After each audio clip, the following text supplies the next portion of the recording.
Doncs va ser un poc complicat, perquè jo no volia obrir un bar, perquè jo no tenia ganes d'un bar. I em va costar molt de que em convencera, però al final, i ara estic contenta de tindre este local, m'agrada la cuina, m'agrada parlar amb la gent, i així estem. Tapes variades, o sigui, polp, peix fresc, tellines, clotxines, o sigui... Una cuina més mediterrània de lo que estem més acostumats a menjar per aquesta zona. Y claro, pues cuando eres pequeño, pues al principio pues quieres estar por ahí, pero de muy pequeñito pues no llegábamos ni a poner cerveza, ni a coger las copas, ni nada.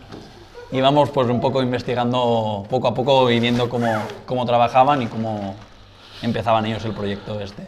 Que lo més important és haver aconseguit el que hem aconseguit i estar satisfet de lo que hem fet, i a part de que vaig costar molt, pues, per almenys ho hem aconseguit. S'emociona mon pare. I què vols?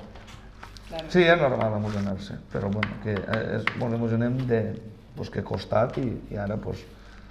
Perquè no tenien res pràcticament, i ara avui dia veus que tens un negoci, pues per almenys creus que has fet el que devies de fer i punto.